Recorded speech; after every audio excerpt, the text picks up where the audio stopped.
अनिल दुबे जी, राष्ट्रीय महासचिव और राष्ट्रीय प्रवक्ता एवं माननीय रघुराज जी, राष्ट्रीय प्रवक्ता और कथा प्रदेश के सदस्य माननीय मनीष धनखड़ जी जो प्रदेश अध्यक्ष है, माननीय आर्यन गुप्ता जी, प्रदेश का कार्यालय कुमारी और प्रदेश महासचिव उत्तर प्रदेश श्रीमती मान्यावती श्रीवास्तव जी।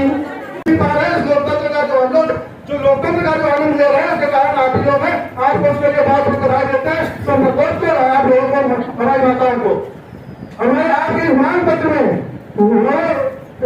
नंबर पर शिक्षा के साथ साथ कौशल विकास को जोड़ते हुए प्रत्येक गांव पंचायत में कौशल विकास केंद्र स्थापित किए जाए। तो इसके लिए हमारे राष्ट्रीय महासचिव जी से मैं कहूंगा अपने राष्ट्रीय अध्यक्ष से बात करें, क्योंकि ये मंत्रालय आपके पास है, पार्टी के पास है, तो ये तो आपका बिंदु तुरंत के काम की पूरा किया जा सकता है। इसके लिए मैं आपको अभी से धन्यवाद देता हूँ। और इसी के बाद मैं जहाँ भी आपकी जरूरत पड़ेगी राष्ट्रीय महामंत्री जी हम लोगों के साथ है और हम आपके साथ है। जहाँ आवाज देंगे महेश भाई गंगा जी, हम आपके साथ कंधे से कंधा मिला के आपके आंदोलन में आपके साथ खड़े हैं। जय भारत, जय राष्ट्रीय। नारायणी, मैं सभी महिलाओं को नमन करता हूँ और आप इस शक्ति को नमन करता हूँ कि आप घर भी संभालती हैं और समाज के लिए भी इतनी चिंतित हैं कि आप समाज के लिए भी यहाँ तक 75 जिलों से चल के आई हैं। मैं धन्यवाद देता हूँ महेश धनखड़ जी को, जिन्होंने आपकी आवाज को मजबूत करने का काम किया, आपको हम सबके बीच लेके आए और आपकी जो समस्या है उससे हमें अवगत कराया। जो आपकी मांगे हैं 10 सूत्री जो आपकी मांगे हैं महिला मैटो को, देखिए इसी सरकार ने आपको सम्मान देने का काम किया है। आपने खुद कहा कि आपको नियुक्ति मिल गई 21-22 में, तो ये नियुक्ति आपको किसने दी? इसी सरकार ने दी। तो सबसे पहले तो इस सरकार को हम धन्यवाद देते हैं कि उन्होंने आपको ये नियुक्ति देके ये कैपिटल बनाया कि आप अपनी आवाज को बुलंद कर सकें। इसी के साथ जब इस सरकार ने आपको नियुक्ति दी है तो यही सरकार आपकी मांगों को मानेगी भी, और आंदोलन करना आपका हक है, आपका अधिकार है। ये लोकतंत्र आपको अधिकार देता है कि आप आंदोलन करिए, अपनी आवाज को उठाइए। आपने आज 10 सूत्रीय मांगों का कार्यक्रम दिया है। हम आपको आश्वस्त करते हैं कि कम से कम इसकी आधी मांगे सरकार द्वारा मानी जाएंगी और आपको न्याय दिया जाएगा। आपकी जो मांगे हैं वो सरकार के जो सक्षम अधिकारी हैं, सक्षम मंत्री हैं, उन तक पहुंचाई जाएगी। ये काम महेश धनखड़ जी के नेतृत्व में राष्ट्रीय लोकदल भली भांति करेगा। आप अपना विश्वास महेश धनखड़ जी में बनाए रखिए और हम आपको आश्वस्त करते हैं कि आपकी जो भी मांगे हैं, जो भी जायज मांगे हैं, और अपने आंदोलन को उस तरीके से मजबूत रखिए। आपकी आधी मांगे कम से कम जब आप अगली बार हमारे बीच में होंगी तो पूर्ण हो चुकी होंगी। आपको धारणा ये नहीं है कि किसी श्रमिक का, किसी महिला का शोषण हो, और मैं अगर 200 रुपए मिलता है तो मैं इसे शोषण ही मानता हूँ। इसको कहने में मुझे कोई द्वेष नहीं। अनिल जी संघर्ष करो, अनिल जी संघर्ष करो। श्रम प्रकोष्ठ ट्रेड यूनियन, श्रम प्रकोष्ठ ट्रेड यूनियन। और आपकी ये मांग जायज है, न्याय पंचायत में कौशल विकास केंद्र खोले जाए, ये भी मांग जायज है। और हमारे राष्ट्रीय अध्यक्ष जी कौशल विकास मंत्री है इस देश के, उनकी ये मांग, धनखड़ जी आपके प्रदेश अध्यक्ष है, ये मांग उन तक जाएगी कि महिलाओं के सशक्तिकरण के लिए कौशल विकास मंत्रालय भी उनकी इस मांगों को रखने का काम करे। ये आपकी जो जायज मांगे हैं राष्ट्रीय लोकदल इसके साथ है। हम सरकार में सहयोगी हैं। तरीका हमारा जरूर बदला है, लेकिन हमारा तरीका बदला है, आपका तरीका नहीं बदला है। आप उत्तर प्रदेश के कोने कोने से, उत्तर प्रदेश के विभिन्न जनपदों से आई है। आपका जो संगठन है धनखड़ जी, हम लोग इन बातों को उठाएंगे और अगर ये मांग नहीं पूरी हुई तो आप सड़कों पर भी निकलिए, हम आपके साथ सड़कों पर। लोकतंत्र में अपनी आवाज उठाना कोई गलत बात नहीं है और आवाज उठे। आज आप लोग सारे लोग यहाँ पर आए हैं, बहुत भीषण गर्मी है यहाँ पर, आप लोग इसके बावजूद इतनी बड़ी संख्या में आए हैं। आप सबका लखनऊ की धरती पर स्वागत है। आप अपनी समस्याओं को लेकर के, और उत्तर प्रदेश के विभिन्न जनपदों में हमारी एक बहन कह रही थी कि प्रधान हमारी बात नहीं सुनते, कहीं पर कोई उत्पीड़न होता है, आप बताइए हम लोगों को, आपकी जो भी समस्या है, आपका जो भी संगठन है, जो भी आपके जो सुपरवाइजरों का संगठन है, आप उससे तो बात करेंगे ही।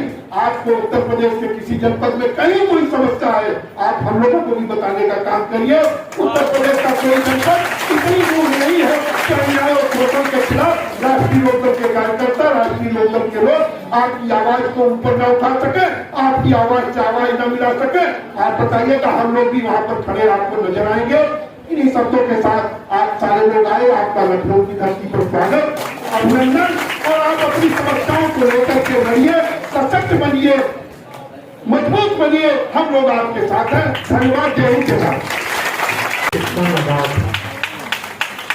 और आपकी ताकत आपके हाथ में। महिलाएं पूरे से प्रयास से चुनाव जीत सकती हैं, ये आप जानती हैं, क्योंकि यहाँ के आगे कितनी गर्मी होती है और नीचे ऊपर की गर्मी, दोनों तपन और बर्दाश्त करके परिवार को खाना बना के खिला देती हैं। उसके बाद भी आप बाहर काम करने को जाते हैं, तो इतनी शक्ति तो हम नहीं कर सकते कि हमारे में है। मैं फौज का सिपाही जरूर रहा हूँ, लेकिन उसके बाद हमें आपकी शक्ति के आगे तत्पर है। जितना काम आप कर सकते हैं उतना हम सब कभी नहीं कर सकते हैं। आज ज्यादा आपके संचालक महोदय हैं, तमाम छात्र हैं, आयोजक लोग हैं, सभी के नाम तो मैं नहीं ले सकता हूँ। सुखबीर जी हैं, वकील साहब मंसूरी जी हैं, रमेश कश्यप जी हैं, साधना जी हैं, प्रवीण जी हैं, रमेश पाठ जी हैं और ईश्वर जी हैं। जिनका 300 जन्मदिन हम लोग मना रहे हैं, प्रातः स्मरणीय देवी स्वरूप माता हिंदुबाई होकर के चरणों में श्रद्धा के स्मरण अर्पित करते हुए, बाबा साहब के चरणों में श्रद्धा के स्मरण अर्पित करते हुए, आज के मुख्य अतिथि सरलता, स्वामिता और बद्धता के प्रतिमूर्ति, राष्ट्रीय लोकदल के राष्ट्रीय महासचिव, हम सबके गार्जियन, पिता तोड़ने आदरणीय शिवकरण सिंह साहब, और आज के मुख्य वक्ता और कुशल संगठनकर्ता, ओजस्वी वक्ता, हम सबके मार्गदर्शक बड़े भाई अनिल दुबे साहब, और हमारे जो अपने वाणी से विरोधियों को भी अपना बना लेते हैं, ऐसे हमारे व्यापार प्रकोष्ठ के प्रदेश अध्यक्ष बड़े भाई रोहित अग्रवाल जी, और प्रोफेशनल मंच के प्रदेश अध्यक्ष भाई अमृत पटेल जी, प्रदेश सचिव भाई शुक्ला जी, हमारे कार्यालय के प्रभारी, आधी आबादी का नियुक्त करने वाले बड़े बहन, मतलब 12-14 घंटे का सफर करके आई हमारी बहनें और हमारे सभी कार्मिक संघ के पदाधिकारी इस लखनऊ की पवित्र धरती पे आपका स्वागत, अभिनंदन करते हुए, वंदन करते हुए, प्रणाम करते हैं। साथियों, अभी पिछले दिनों हमारे श्रम प्रकोष्ठ प्रदेश कार्यकारिणी की बैठक हुई थी। हमारे तिवारी जी भी थे, हमारे कश्यप जी, हमारे यादव जी। हम लोगों ने उसमें एक निर्णय लिया था, जो हमारी पार्टी का निर्णय है कि आधी आबादी को पूरा अधिकार कैसे मिले। आधी आबादी को पूरा अधिकार की लड़ाई हमारी पार्टी लड़ रही है। हमारी पार्टी आधी आबादी को पूरा नेतृत्व देना चाह रही है। इसके लिए हम लोगों ने ये प्रोग्राम बनाया था कि आज जो प्रशिक्षण शिविर हो रहा है, आप प्रधान जिला पंचायत सदस्य और जिला पंचायत अध्यक्ष आपको बनाने के लिए पार्टी ने ठाना है। आपको ट्रेनिंग दी जाएगी, आपको प्रशिक्षण दिया जाएगा, आपको प्रधान और जिला पंचायत अध्यक्ष पार्टी आपको बनाएगी। इसके लिए हम लोग जिले जिले में जाके ट्रेनिंग चलाएंगे और हर जिले के अंदर 100 महिलाओं को, कम से कम 25 महिला जिला पंचायत सदस्य बनाएंगे। आप प्रधान और उनसे कह रहे हैं, आप खुद आपको कहते हैं कि आप कुशल गृहिणी हैं, तो कुशल राजनीति क्यों नहीं हो सकती। इसलिए कुशल नारी सशक्त नारी का नारा है हमारा, और हमारे संगठन ने इसको लेके लगातार हम लोग कार्यक्रम बनाएंगे। संगठन क्या है साहब? संगठन किसे कहते हैं? केंद्रित लक्ष्य के लिए सामूहिक प्रयास करने वाले समूह के लोगों को संगठन कहते हैं। केंद्रित लक्ष्य के लिए सामूहिक प्रयास करने वाले समूह के लोगों को संगठन कहते हैं। अलग अलग समूह के हमारे प्रदेश अध्यक्ष बैठे हैं, हमारे प्रोफेशनल मंच के हैं, व्यापार प्रकोष्ठ के हैं, महिला प्रकोष्ठ के हैं, नौजवान प्रकोष्ठ के, अलग अलग प्रकोष्ठ जो है ये सामूहिक प्रयास कर रहे हैं। सामूहिक प्रयास करने वाले समूह के लोगों को संगठन करते हैं। इसमें सामूहिक प्रयास केंद्रित लक्ष्य हमारा क्या है? केंद्रित लक्ष्य हमारी पार्टी का इस देश में गरीबी कैसे खत्म हो, नंबर 1 हमारा केंद्रित लक्ष्य है। इस देश में गरीबी कैसे खत्म हो, बराबरी कैसे आए, समता स्वतंत्रता बंधुत्व कैसे जो संविधान में हमारा कहा है वो हम कैसे उस लक्ष्य को पूरा करें। इसलिए हम गरीबों का राज स्थापित करना चाहते हैं। राष्ट्रीय लोकदल गरीबों का राज स्थापित करना चाहता है। शुरू से हमारे सुखदेव चौधरी चरण सिंह साहब थे, मजदूरों गरीबों की प्रचंड एकता बनाना चाहते थे और देश में मजदूरों किसानों और गरीबों का राज स्थापित करना चाहते थे। हम गरीबों मजदूरों का राज स्थापित करने वाली पार्टी है और गरीबों मजदूरों का राज स्थापित होता है मजबूत संगठन के थ्रू, मजबूत संगठन के द्वारा होगा। हम अभी अपने संगठन को मजबूत कर रहे हैं। सरकार में भी है तो हम अपने संगठन को मजबूत करने के लिए है। हम अपने आप को नहीं मजबूत कर रहे हैं, अपने संगठन को मजबूत कर रहे हैं कि देश में गरीबों का राज कैसे आए। दूसरा हमारा जो केंद्रित लक्ष्य था हमारी पार्टी का कि इस देश में भाईचारा कैसे कायम हो, राष्ट्रीय एकता कैसे कायम हो, हिंदू मुस्लिम भाईचारा के अंदर हिंदी तहजीब कैसे स्थापित हो, इसके लिए भी हमारी पार्टी काम करती है। लगातार हमारी पार्टी इसके लिए काम कर रही है। हम बांटना नहीं चाहते समाज को, हम एकजुट समाज को करना चाहते हैं। हिंदू मुस्लिम सिख ईसाई आपस में सब भाई भाई। हम लोग अगर एकजुट हमारी ताकत होगी तभी देश हमारा विकसित होगा, हमारा राष्ट्र विकसित होगा। तीसरा हमारा जो केंद्रित लक्ष्य था समायोजन का और सामाजिक न्याय का, भागीदारी का। हम सामाजिक न्याय के लिए लड़ने वाली एक लौती पार्टी हिंदुस्तान के अंदर है जो सामाजिक न्याय की बात करते हैं, सामाजिक न्याय के लिए लड़ते हैं। हमारे संगठन के वो आ जाएंगे कुछ लोग और बाकी मिलना तो सभी को है। 10-15 बहने हमारे यहाँ पे आ जाए, उनको प्रमाण पत्र हमारे अतिथियों के द्वारा आपको प्रदान किया जाए। तो हम पहले नाम बताएं।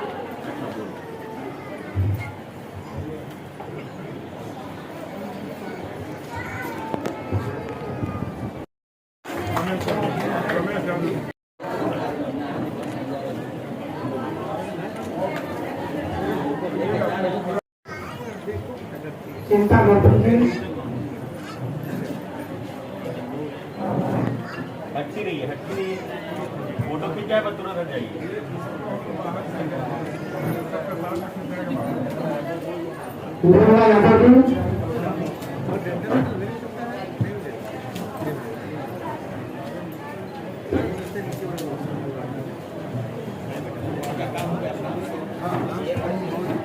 श्रीराम प्रकाश यादव जी,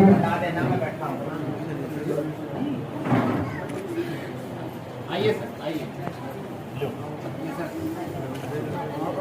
आप आइए सर।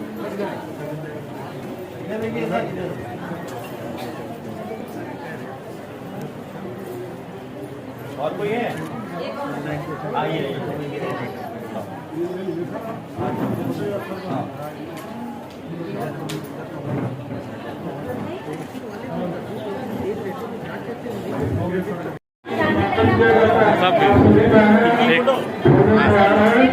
और हमारे वॉलंटियर साथी सब सामने देखे। वो पहले प्रोग्राम हमें अरे तुम खींचोगे मेहनत करके समझ लीजिए। सबसे पहले आप अपने गांव का विजिट करिए। विजिट करने के बाद देखिए आपके गांव में क्या समस्याएं हैं। तालाब सबसे पहले हमारा महिला में सरकार को महिला में बनाने का सिर्फ एक ही उद्देश्य नहीं है कि हमको रोजगार दिलाना है, रोजगार दिलाना है, सशक्त बनाना है सरकार को महिलाओं के लिए। महिलाओं को इसलिए चुना गया है ताकि महिलाएं सब कुछ अपने घर में परिवार में देखती हुई सारी समस्याओं को हम लोग ज्यादा बेहतर समझते हैं। हम लोगों को पता होता है कि परिवार में किसके पास किस चीज की कमी है, क्या चाहिए होगा उसे पता होता है ना। इसीलिए हम लोगों को गाँव में भी चुना गया ताकि हमको पता होगा कि हमारे गाँव में किस चीज की समस्या है। मेन उद्देश्य महिला में क्या है? जल संरक्षण और भू संरक्षण। हम लोग को सरकार ने चुना है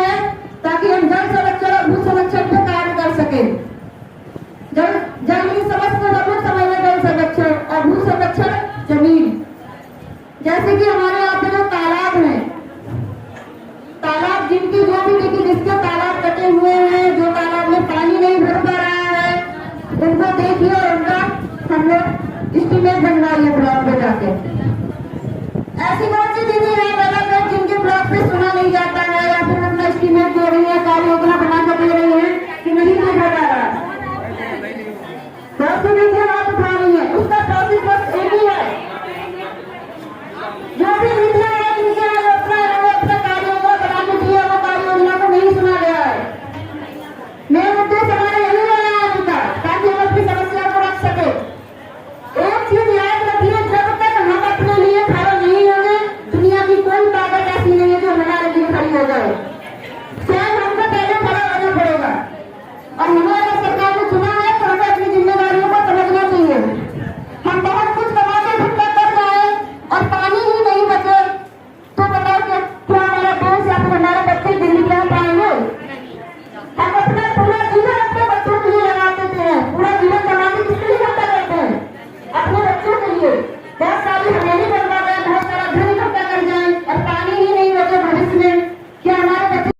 हमने जन्म से जमीन और इस धरती पे जन्म सिर्फ इसलिए नहीं लिया है कि बस हम मैं और मेरा देखे, मैं और मेरा खत्म करके बस मेरा देश देखिए, क्योंकि हम सबसे पहले अपने देश के नागरिक हैं। हम बच्चों के लिए कमाने गुस्सा करके जाते हैं, क्या क्यों करते हैं? क्योंकि हमारे बच्चे हमारा नाम रोशन करेंगे।